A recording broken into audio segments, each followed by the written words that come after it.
For years, my life had been simple and peaceful.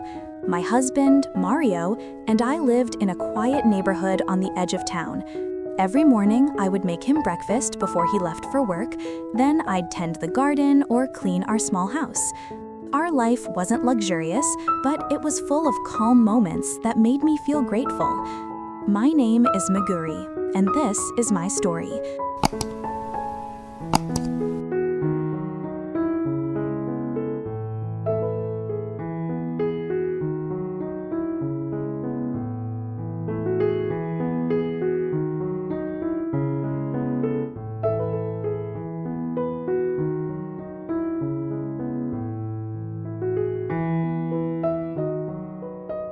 But lately, strange things started happening around our house. Sometimes I would find the trash bin moved from its usual place, or I'd notice footprints near the back door after it rained, though Mario hadn't been home. I tried to ignore it, telling myself maybe it was just kids playing around. One person I always saw was the garbage collector. He came every morning, polite and quiet, always wearing his cap low over his face. There was something familiar about him, but I couldn't remember where I'd seen him before. Still, I greeted him every day, smiling, thinking he was just doing his job. Until one morning, I noticed something strange on our window, a mark, like it had been pried open. It scared me. When I mentioned it to the garbage man, he quickly offered to fix it. He said, "Don't worry, ma'am, I can help you repair it." He looked kind, and since Mario was away on a business trip, I accepted. At that time, I didn't know that the person I was letting into my home was not just a stranger. He was someone from my past, someone I had unknowingly hurt years ago. The next few days, the garbage collector kept coming, even when there was no trash to pick up. He said he wanted to check if the window was still fine, but I started feeling uneasy. His eyes lingered too long. His smile didn't feel kind anymore. Then, one evening, while I was preparing dinner, he came again. This time, he wasn't wearing his usual uniform. He stood at my door, silent, holding something in his hand, a photograph. It was an old picture of me from high school. And then I remembered his face, his name.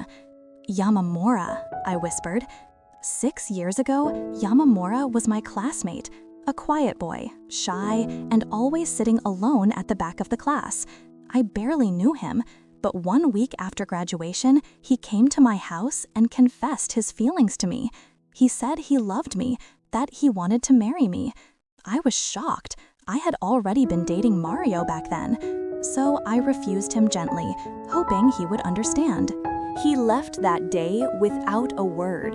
When I realized the man standing in front of me was Yamamura, until now, my blood ran cold. His expression wasn't that of a shy boy anymore. It was full of anger and pain. He said, "You forgot me so easily, didn't you, Meguri? You chose him and left me broken." I tried to calm him, but he stepped closer. His voice trembled between rage and sorrow. He said he had watched me for months, waiting for the right time to make me remember him. The fear in my heart was indescribable. When Mario returned home days later, I couldn't bring myself to tell him what had happened.